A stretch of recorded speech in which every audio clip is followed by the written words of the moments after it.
Works meeting committee open. The time is 4:30.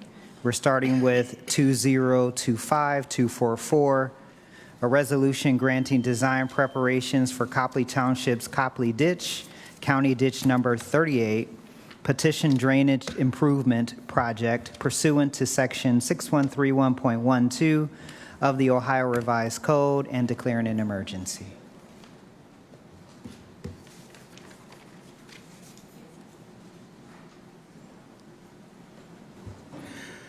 Good evening. I'm David Kuntz with the Summit County Engineers Office, here to answer any questions you might have on this. We did have the public hearing last week and made a presentation at that time. Following the public hearing, the next steps will be this resolution to authorize the design. So, are there any questions on this resolution or on the project? Questions from committee? Questions from council? Do I have a motion? I have a motion from Councilman Schmidt. All those in favor? Aye. Aye. Opposed? Motion carries. Thank you. All right, thank you very much. 2025-245, a resolution confirming the award by the Board of Control of a construction contract with Kenmore Construction Company, Inc., for the Valley View Road resurfacing project located in Sagamore Hills Township in Council District 1 in an amount not to exceed $921,156.72 for the engineer emergency. Thank you. Heidi Swindell, Summit County Engineers Office.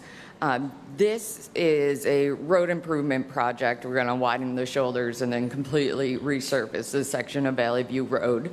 It's in pretty rough condition, probably the area we get the most calls about. So we were able to move this project up by a year and a half. We have federal funding in it, so it's really nice that our federal funding partners could help us move that up. And we would just like to get this started. It came in, oh my gosh, like 20% under the engineer's estimate. We've been getting really good bid prices this year. So Kenmore Construction was the low bidder, and I'm happy to answer any questions. Questions from committee? Questions from council?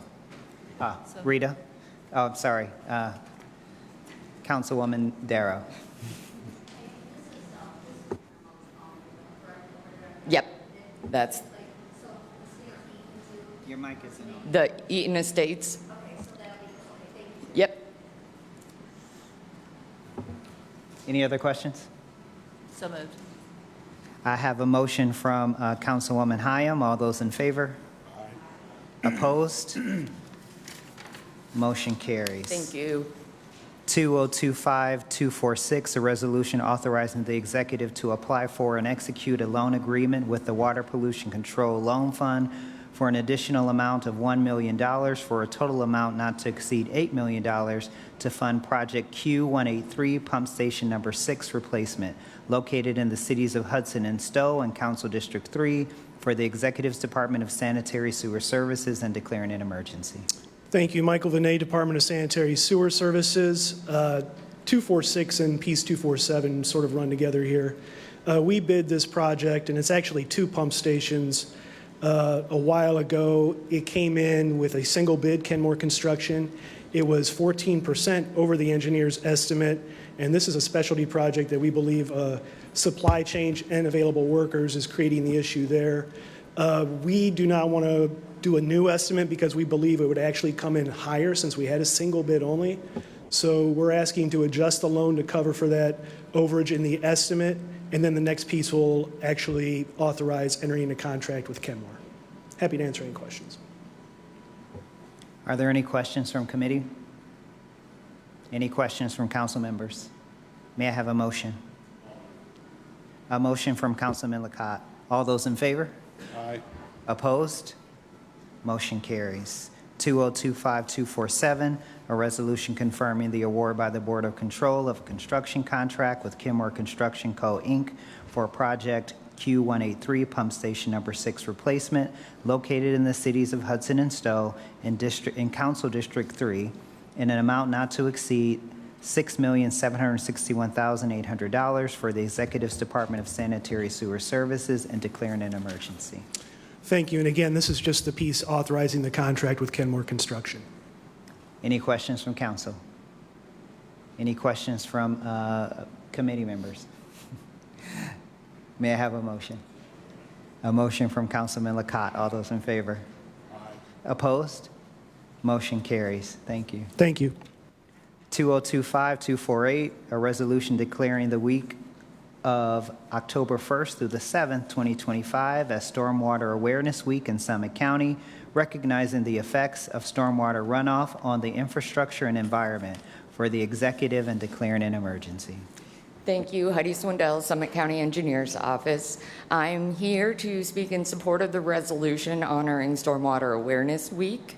It's more than symbolic in Summit County now that we have a surface water management district, and water, of course, affects everyone every day, but it's often out of sight, out of mind until there's flooding, and then everybody knows about it.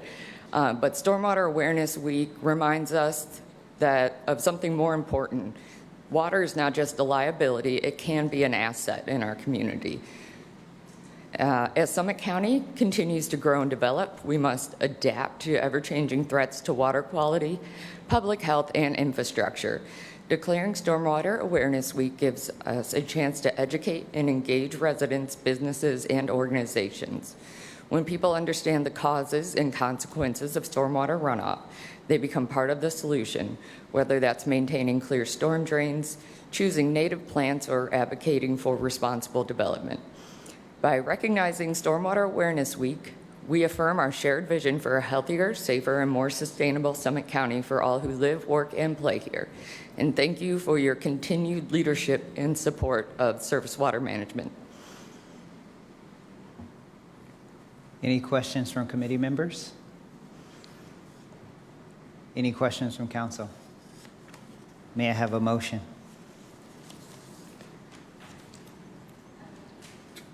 Motion from Councilwoman Dickinson. All those in favor? Aye. Opposed? Thank you very much. Motion carries. Thank you. The time is 4:37. We'll adjourn Public Works. Planning and Economic Development will open at 4:37. Our first piece tonight is 2025-249, a resolution authorizing the executive to advertise for bids for the Medical Examiner's Garage Addition project located in the city of Akron in Council District 4 for an estimated total cost not to exceed $600,000 for the executive's Department of Administrative Services physical plants. Mr. Good afternoon. Joe Eckenrode, Physical Plants Department under the County Executive's Office. We're seeking authorization to construct approximately a 900 square foot garage on the medical examiner's existing building. It's going to match the same type of construction, masonry construction with a stone facade to match the rest of the building. Engineer estimates it at $600,000, but we are going to try and utilize some existing walls to value engineer that price a little bit. I'd be happy to answer any questions. Any questions for Joe? Do I have a motion? So moved. I have a motion from Councilwoman Hyam on 2025-249. All those in favor, please signify by saying aye. Aye. Any opposed? The ayes have it. Thanks, Joe. 2025-250, a resolution confirming the award by the Board of Control of a construction contract with Western Waterproofing Company, Inc. for the Summit County Jail Windows Project located in the city of Akron in Council District 4 for an estimated cost not to exceed $154,282 for the Executive's Department of Administrative Services physical plants. Joe Eckenrode again, Physical Plants. We put this project out to bid. This is going to reseal and paint all the exterior windows at the jail, which is 600 to 700 of them. We had 5 bidders show up. 3 people submitted a bid. We got a real competitive price at $200,000 less than the engineer's estimate. So we have a real good price. We were able to come up with a solution with the type of windows we got and the means and methods they're going to do that. So we're going to recommend Western Waterproofing get this contract. I'd be happy to answer any questions. Any questions for Joe? Want to move on that, Mr. Wilhite? So moved, Madam Chair. I have a motion from Mr. Wilhite on 2025-250. All those in favor, please signify by saying aye. Aye. Any opposed? The ayes have it. And Planning and Economic Development will adjourn at 4:40. Thank you. I'll call the Public Safety Committee to order at 4:40. We have one item today, 2025-251, a resolution authorizing the executive on behalf of the sheriff to execute special weapons and tactics SWAT team mutual aid agreements with various governmental organizations within Summit County, including the University of Akron and Summit Metro Parks, as authorized by Section 302.21 of the Ohio Revised Code for the executive and sheriff in declaring an emergency. Hello, Bill Holland from the Sheriff's Office. I have Larry Brown with me as well. I want to introduce Josh Hamlin, the Chief of the Metro Parks, for those of you that have not met him yet. So this piece of legislation is just for their participation on our SWAT team. They'll train and shoot with our SWAT team and then become a part of the team as well. Are there any questions from members of the committee? Questions from council? Do I have a motion?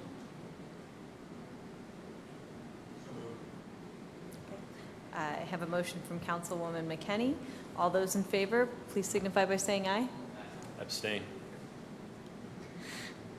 Okay, I couldn't really tell who it was. Did I do it wrong? Sorry. Okay. They all said the same thing. They were all doing it at the same time. Okay. Any opposed? The ayes have it. Thank you. Thank you, gentlemen. And I will close the Public Safety Committee at 4:42.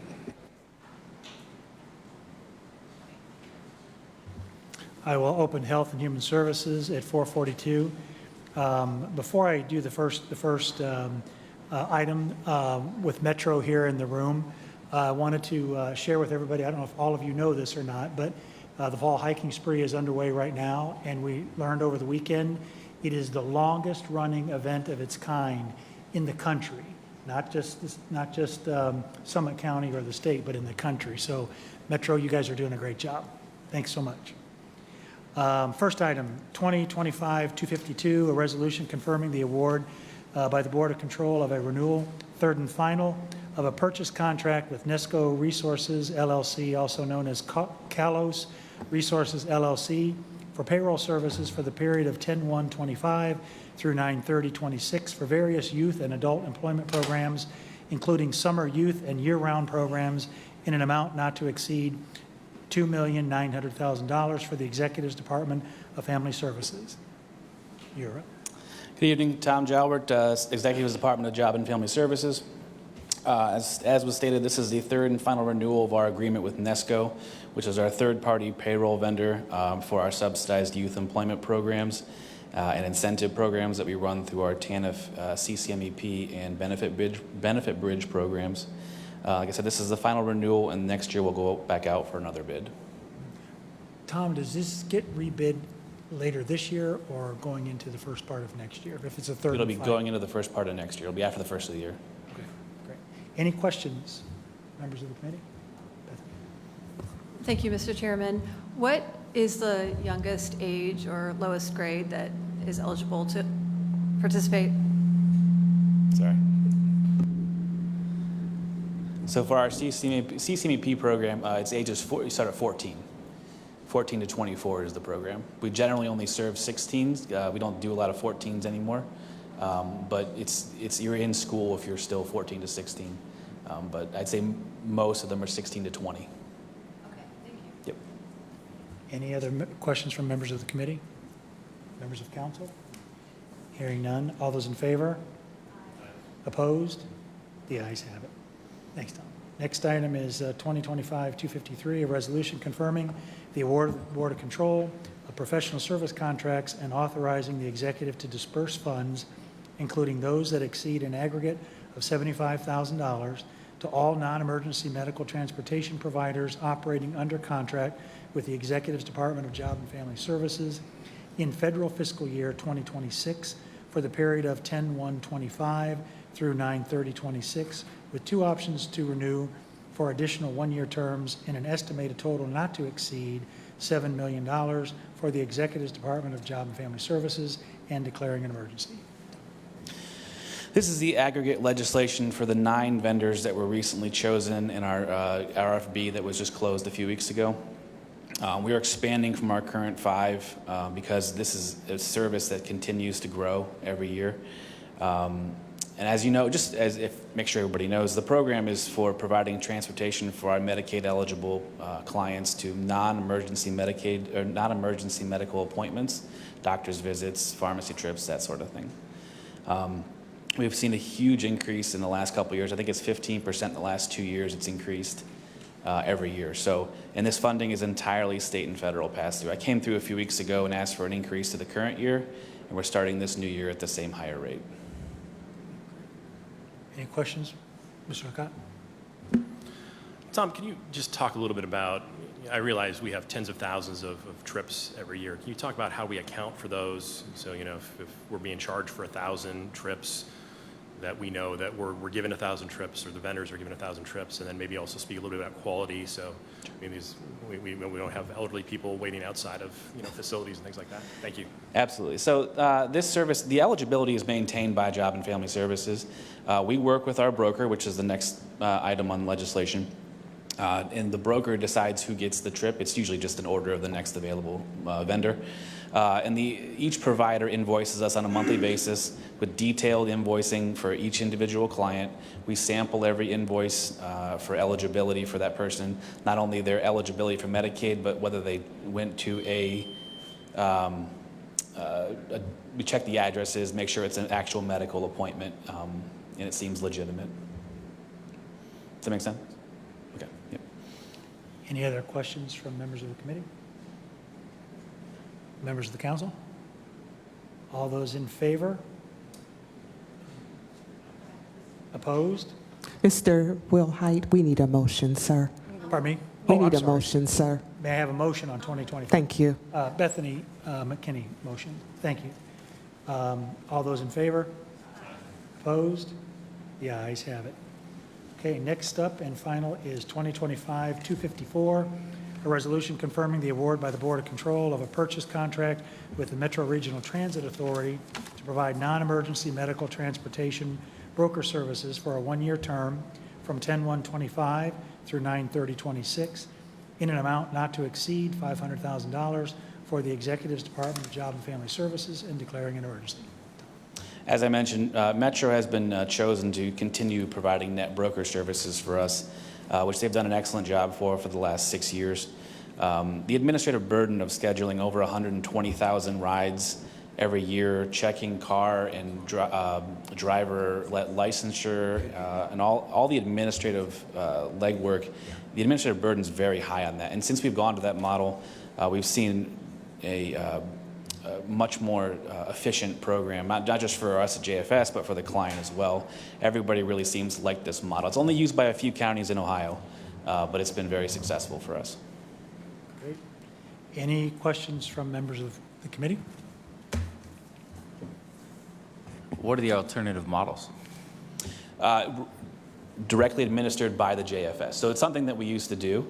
The rides were scheduled by our staff. Trying to find a way to get in touch with all the different providers, finding ride places, and then the administrative headache of making sure that the drivers were eligible, they had past background checks. It's so much smoother not having our staff have to deal with it. Any other questions from members of the committee? Members of council? Matt? Brent, you have a question? Mr. Ford moves on 2025-254. All those in favor? Aye. Opposed? The ayes have it. Thanks, Tom. And did I understand just this past week, Metro Regional Transit Authority was chosen as the #1 metropolitan transportation program in the country? I believe that was correct. Yeah. So congratulations to the folks at Metro. Very, very, very nice recognition. And it is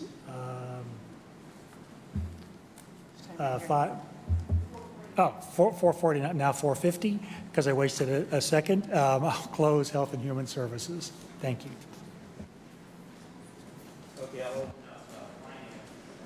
It's the other way, yeah. We'll open up finance at 4:50. We have two items. First item is 2025-255, a resolution accepting the amounts and rates as determined by the Budget Commission, authorizing the necessary tax levies and certifying them for the tax year 2025, collection year 2026, to the fiscal officer for the Executive Department of Finance and Budget, declaring it an emergency. Thank you, Mr. Chair. Phil Montgomery from the Executive's Department of Finance and Budget. I will start off by saying that it looks like council was sent the wrong exhibit for this. I have already sent Mark and Monique the corrected copy. This is the certification of tax levy that council passes every year. It's the one that essentially lays out the millage for all of our voted and unvoted property tax collections for tax year 25 and collection year 26. It just needs to be approved by council every year before October 1st. So we'll get you the revised exhibit. As I said, I already sent it over to Mark, but as we move forward, you'll have it before you vote officially next week on approving it. But it's our normal standard, comes to council every September. Any committee questions? Council questions? Can I have a motion? Go ahead. Mr. Montgomery, could you remind us how these rates are set?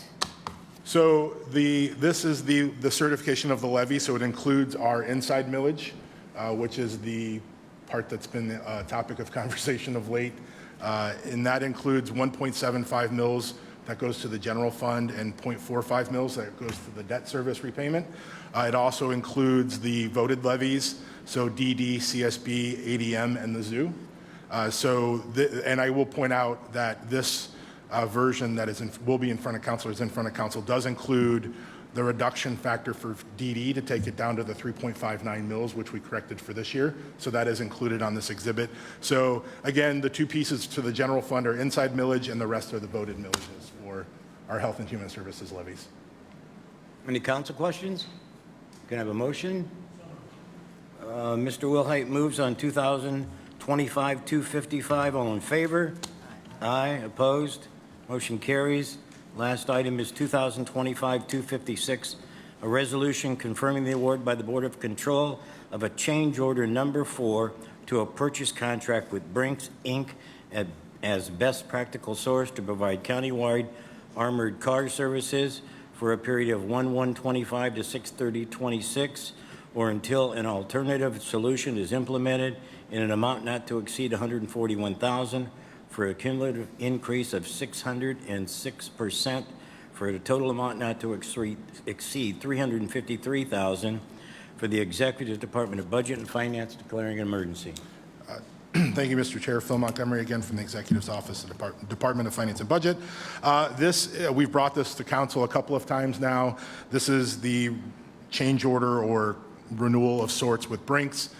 They've been kind of holding us hostage a little bit on this contract in that they won't sign an annual renewal. It's a continuation of services.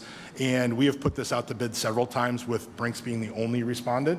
So until we figure out an alternative method, or until we figure out a way to get our routes structured in a way that another company will bid on it, we're kind of at their mercy, as we have to work with the fiscal office to have funds deposited every day and all of those things. So we are currently at Brinks' mercy on this one. Committee questions? Question. So are we continuing to look at alternatives?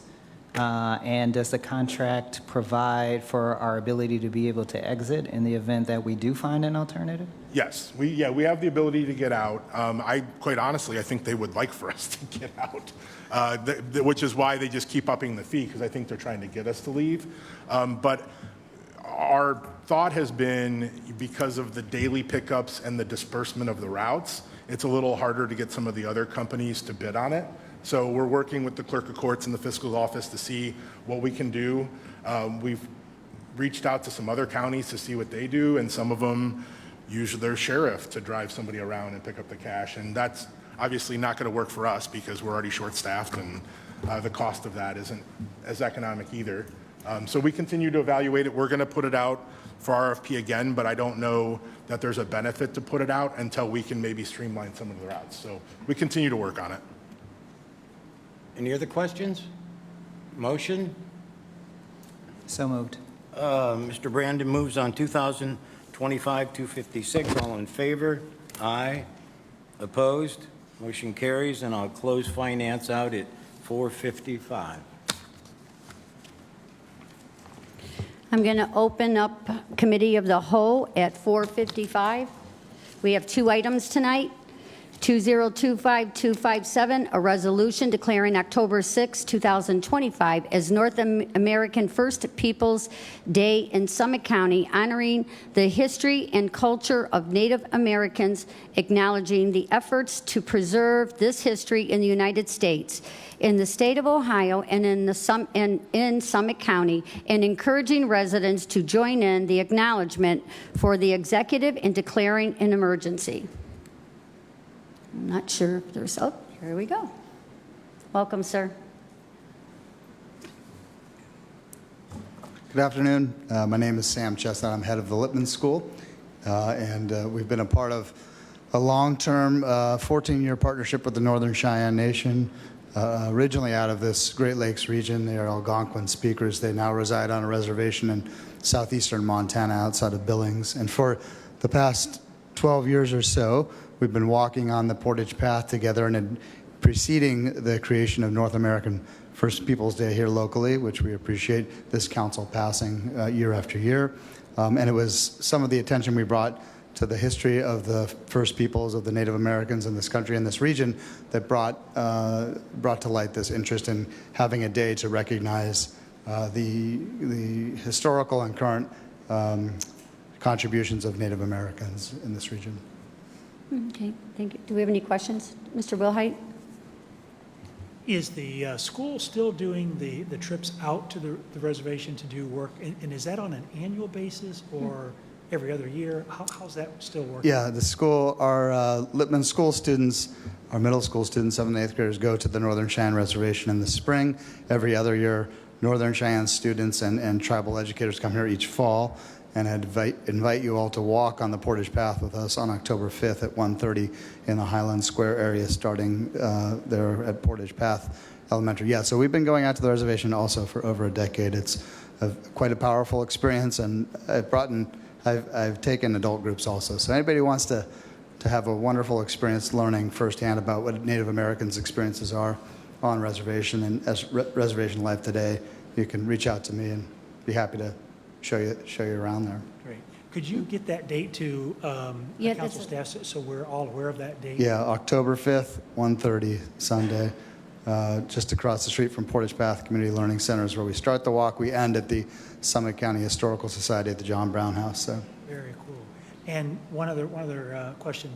Are the guests here for a period of time? Yeah, they're here for about a week of learning at the Lippman School and in the community as well.